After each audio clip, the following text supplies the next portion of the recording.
Hi everyone, this is Top 3D Shop, and in this video, we'll tell you about the Shining 3D EinScan SP 3D scanner. By now, Shining 3D is almost 18 years old, and throughout this time, the company's been developing and manufacturing high-precision 3D scanning equipment, corresponding software, and related devices, such as resin 3D printers. Shining 3D is headquartered in China, but also has subsidiaries in Germany and the United States. The model range of the Shining 3D scanners is quite extensive and is widely used for reverse engineering, quality control, and dentistry. In this review, we'd like to tell you about one of the most affordable models among the Shining 3D scanners, EinScan SP. Despite its apparent simplicity, this machine boasts a lot of smart features and capabilities. Let's take it from the beginning and look at the supply package. When we open the cardboard box, we find a small tripod on top. It will come in handy for scanning larger objects. Next, we have a power cable. Then there's one more box that contains the rest. The first thing we see here is a small paper manual for the initial setup and launch. Next, in a black cloth pouch, we find an activation card for the Solid Edge software, designed to edit resulting scans, and a small glass plate with markers on it. That's the calibration board. In a separate bag is a 16GB USB flash drive with manuals and software, and a small stand also required for calibration purposes. Under the protective foam is an external power supply from FSP, 12 volts, 40 watts, a small plastic part to hold the scanner in place, a turntable, and a whole pack of marker stickers. Underneath is a stand designed for fixed scanning with a turntable. It already has a built-in USB cable to connect the table to the scanner. There are two more cables, one to connect the device to your computer, and the other to connect it to the turntable when scanning with a tripod. And finally, we get to the scanner itself. Firmly wrapped in cling film, it comes in a plastic bag with two silica gel sacks. Now let's take a closer look at the scanner and its specifications. The EinScan SP is designed based on the structured light 3D scanning. The essence of this technology is as follows. In the center of the scanner, there is a small projector, which displays on the scanned object several patterns with lines of different widths. On each side of the projector, there are two 1.3 megapixel cameras, which at different angles record the distortion of these lines as they are projected onto the object. Thus, the scanner sees the distance to certain points. In addition, the scanner can capture the object's textures due to their exposure to red, green, and blue color. This can be useful for scanning full-color 3D models. One of the important features of this scanner is the turntable, providing a firm fixing point for the device during the process. There are special markers on the table surface, which help match scans when scanning with a tripod. The declared accuracy for a single shot is less than 0.05 millimeters. The minimum scan volume is 30 by 30 by 30 millimeters. However, you can also scan smaller objects, which we'll show further on. The maximum scan volume is 1,200 by 1,200 by 1,200 millimeters. But again, with proper skill and patience, you can scan larger objects too. The standoff distance ranges from 290 to 480 millimeters, while the range of single capture, that is, the area of a scanned image, is 200 by 150 millimeters. It is worth noting that the scanner requires a fairly powerful computer. According to the manufacturer, the minimum requirements include a dual-core i5 processor with 8GB of RAM and an NVIDIA graphics card GTX 660 or higher. This may be enough for simple scans, but for comfortable work with complex objects, it's better to have a high-capacity computer with at least a GTX 1080. We're not going to dwell on these specs because all those figures say little without some real experience. So let's jump on the practical part. We decided to start with fixed scanning on the turntable. The connection is really easy. Install the turntable on the stand, mount the scanner with the locking clip on the opposite side with the thumb screw, connect the turntable and the scanner with the help of the built-in USB cable from the stand. Use the other USB cable to connect the machine to the computer. Note that you need a good data transfer rate to achieve stable connection with the computer, so it's better to use a USB 3.0 port. The last step is to connect the scanner to the power supply. After that, put your finger on the touch button for a second, and the EinScan SP is almost ready to work. It's worth mentioning that an enormous role in the work of any 3D scanner is played by the software that will control it and process the data obtained. For Shining 3D, it's EXScan. There are several versions of this program designed for different models of 3D scanners. We need the EXScan S version. You can install it from the aforementioned USB drive, but it's better to download the latest version from the Shining 3D website. After installation, when launching EXScan for the first time, you will be prompted to activate your license. If the scanner is correctly identified by the system and the computer is networking, license acquisition will occur automatically when you click the online activation button. If for some reason online activation does not work, you can contact your supplier or send the scanner's serial number to the Shining 3D customer support by email. You'll be sent a file with the license key for local activation of EXScan. The next step is the calibration. Place the stand in the center of the turntable and install the calibration board on it, as shown in the picture. Press the capture button. The scanner will take a few shots and the table will take a 360-degree turn. Following further instructions, repeat this procedure 2 more times, turning the panel 90 degrees. After this, you need to trigger the color calibration. To do this, place a white sheet of paper in front of the scanner or simply turn the calibration board, it's white, on the other side. The projector will expose the sheet to different colors to perform the final stage of the process. The full calibration takes minutes, but there's no need to do it every time you start up. You may only need to recalibrate the device if you removed the scanner from the stand to work with the tripod, for example. Next, EXScan will offer you to select the type of scanning, with or without textures. For the first test, we chose a multicolored money box in the form of a parrot. Therefore, we choose the texture scan option. In the scanning menu, we need to adjust several parameters. The first, and perhaps the most important parameter, is brightness. It should be set in such a way so the object scanned is clearly visible to the cameras, but at the same time, red areas that designate overlighting have to be minimal. For light-colored models, the brightness should be low, while dark or even black objects require almost maximum brightness. If the model is multicolored, like our parrot, an HDR function may come in handy. This way, the device will scan with different brightnesses in one go, so it can capture both light and dark areas. The only disadvantage of this mode is that it takes about twice as long as with fixed brightness. The next button we need to use is With Turntable. Here we see 2 more important parameters. The first is Align mode. There are 4 of them. Alignment using objects features. The program will match scans based on specific elements of the model geometry. Turntable coded targets, which employs the markers located on the turntable. This mode is good for scanning from a tripod with the use of the turntable. The only thing to keep in mind is that the object to be scanned should not be large so as not to obscure these markers. Markers mode, which can be useful for scanning objects with no pronounced geometric features. And the last mode, Turntable Align. Here the rotation angle will depend on the next parameter, turntable steps. They can be changed in the range from 8 to 36. If you scan simple objects, you can choose a small number of steps, but the more scans are made in one turn, the denser the point cloud you get as a result, and accordingly, more details will be captured. Therefore, if you don't have to scan as fast as possible, it's better to use the maximum number of steps. In almost all our tests, we did 36 scans per turn. Such scanning takes more time, but it is also more informative. The last parameters for scanning are in the More Settings menu. In the turntable speed, the default setting is 6.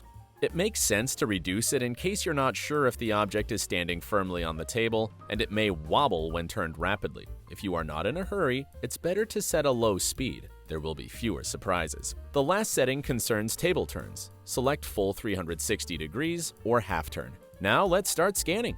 It is advisable to turn off extraneous light sources. They can create glare and overlighting on the model, which will then be reflected in the scan. If the scanner is close to the wall, the background should be black and solid, so it does not create reflections or glare either. We scanned in front of a dark cloth that unfortunately had a pattern on it. Soon you will see how it is reflected in the scans. We did the first circle with a fixed brightness. As you can see, the light-colored areas were captured well, but the areas in black were virtually invisible. So we decided to scan this parrot in HDR mode. With these settings, almost everything we need could be captured, but the background we'd chosen proved to be faulty. The scanner caught some patterns from the fabric while in HDR mode. After completing a circle, EXScan gives you the opportunity to remove all unnecessary points. To do this, you need to hold down the Shift key and highlight everything redundant with the mouse. After that, press Delete on the keyboard or click Delete Selected Data in the program. The parrot has areas that were not visible to the cameras when it was in a standing position, and the data obtained was not enough for the whole formation of the model. it was necessary to make a couple more rounds of scanning, putting the parrot at different angles. Since the parrot has a lot of geometry peculiarities, EXScan understood how to rotate the point cloud to match it with previous scans. If the auto alignment doesn't work, you can perform the alignment manually. To do this, click the Align button, drag one group of scans to the upper left window and the group to be aligned to the right window. Hold down the Shift key and select 3 points that are in the same place on different scans. Using that data, the program will turn the second group of scans to the right side. If you can't manage to align some scans, you can simply delete them. Fortunately, when scanning with numerous steps, you get quite a lot of scans, and deleting one or more will not affect the final result much. After scanning in 2 more positions, we got a fairly dense point cloud, and almost everything was captured. To proceed, we clicked the Global Optimization button, and EXScan aligned all scans with the available data. Now, it was possible to create a polygonal model from the point cloud, the so-called mesh. There are 2 options here: one-piece model, which is watertight, and vice versa. In the first case, EXScan will try to close all holes and correct all errors by itself. You can choose the quality of processing. As a rule of thumb, the medium level of detail should be enough. Depending on the performance of your computer and the number of scans, meshing can take from 1 to several minutes. So we got this 3D model of the parrot. It turned out very well. It is natural that the program didn't understand that the parrot is a money box and therefore should be hollow. The scanner could not see what was inside. Still, it's rather easy to make the model hollow when post-processing in other programs like Blender or Mesh Mixer. All the detail came out sharp and the textures are even. If you look at the bottom left corner, you can see that the model consists of a huge number of triangles, 2.5 million. It's true that all models turn out extremely high poly, and working with such models is quite difficult. To solve this problem, EXScan has a simplification feature. Thus, you can set a percentage of triangles to be removed, and the program will automatically simplify the model. We reduced it to 1 million triangles, and the difference in quality was scarcely visible. But when we tried 400,000, the polygons and smooth curves became evident, so we decided on 1 million. Besides simplification, there are functions of smoothing and sharpening. If everything is alright, you can export the model. There are several output formats, including the most popular STL, OBJ, 3MF, and PLY. It's also possible to resize the model. It's not easy to measure the actual size of this parrot, neither was it significant, so we left it as is. If we had chosen a non-watertight model when forming the mesh, we would have gotten a parrot with holes in places that could not be caught by the scanner. There is a special function for manual hole filling, with 3 algorithms to choose: flat, curvature, and tangent. The latter 2 can be used on more complex holes. It's also possible to fill the holes automatically with one of the above-mentioned algorithms. Clearly, 3D scanners are rarely used to scan statues and figurines, except they are works of art. Most often, such scanners are used with technical models for what is called reverse engineering. As an example, we picked this hypothetical situation. Let's say we have an old screwdriver that is discontinued, so it's no longer possible to buy spare parts for it. Then you might want to scan its battery box, for instance, to make a copy, or replace a damaged part, or convert it to lithium-ion batteries instead of nickel-cadmium ones. The battery box consists of several parts, and we need to scan the bottom. It's black and has some cavities, holes, smooth curves, and partitions. As we said before, black objects can be scanned in the high brightness mode as long as they are matte, not glossy. However, if the model has small elements or areas that cannot be rotated perpendicular to the projector's light, you can simplify the task by using matting spray. It's a special anti-glare material making scan patterns more precise so the cameras can easily capture them. In this example, we could do without the matting spray, but it did make the scanning easier. If you want to scan an object with transparent or reflective surfaces, the spray is indispensable. You don't need to apply it as thick as we did here. On average, 1 layer of spray can add from 10 to 50 microns to the wall's thickness. For this part, we used non-texture scanning with fixed brightness. To capture maximum data in the cavities, we scanned the part at all possible angles. If the object can't stand on its own, you can fix it from below with plasticine. Black one is the best for this. We only had gray, and in some places it was visible in the scans. In such a case, it has to be removed manually, as we did with the background patterns in the first scan. We ended up with a point cloud you can see here. Most of the elements were captured well, but in some places that are impossible for the scanner to see, there were gaps. If you create a watertight model out of this point cloud, EXScan will surely be able to fill them. But along with the gaps, it will fill the screw holes and small cavities. Therefore, it's better to leave technical scans in their original form. Anyway, it should be understood that technical models are very seldom used immediately after scanning. In fact, there's not a single perfectly flat surface or precise angle on them. As a rule, such scans are employed as reference models to create a full-fledged new part. A license for Solid Edge Shining 3D Edition software can be obtained with the scanner specifically for such tasks. This is professional software from Siemens, adapted for Shining 3D. We'll not go into details as there's a huge set of functions in there. In a nutshell, Solid Edge allows you to define on a 3D scan all the planes, holes, curves, and edges. Then you can convert that scan into a fully parametric 3D model. The most important question that may arise is how accurate the scanned part is in terms of geometry and dimensions. There are many ways to take measures from a 3D model, but we will use the built-in EXScan features. To do this, after creating a mesh, you need to go to the Measurement menu. There are many options here, such as measuring volume, overall dimensions, and so on. But we're interested in the measurement tools, the ruler icon. These tools allow you to indicate 2 points in the scan, and EXScan will show you the distance between them. For example, we made a couple of measurements which could be compared with the real part using a caliper. The deviations were about 0.05 millimeters, and in some places even less. Of course, it's not the most accurate way to do measurements, but it gives quite an idea of what the scanner's capable of. For our third example, we tried scanning a bigger and more complicated object. It's a propeller from a floor fan. Apart from the size, its material is also quite challenging. It is black, smooth, and translucent. In addition, it has no pronounced geometric features that the program can use to match the scans. So we needed a matting spray, as well as marker stickers to make scanning possible. First, we covered the object with markers and coated it with the spray. After that, we wiped all the markers with cotton swabs. Keep in mind that there should be at least 4 common markers between 2 separate scans, and preferably even more. The most important thing was to have enough common markers on the scans for different sides of the propeller. The scanner was mounted on the tripod. First, we tried scanning the propeller on the turntable, and everything went well, until it came to comparing the 2 sides scanned separately. It turned out that the blades of the propeller were too flexible and bent in different directions under their own weight. We managed to find the correlation between the scans, but it would be impossible to make an integral model with such distortions. We had to rescan the propeller without using the turntable and setting it vertically right on the fan. First, we scanned the front side. The scans were made one by manually turning the propeller and trying not to touch it too much so as not to rub off the matting spray. After scanning the front side, we turned the propeller and did the same for the backside. The most important thing was to have a good scan of the marked places that would be common on both sides. Also, it was difficult to scan the edges of the blades.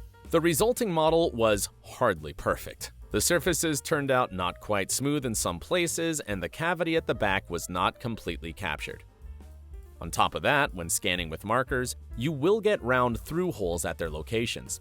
And if you try to create a watertight model, you get a total mess.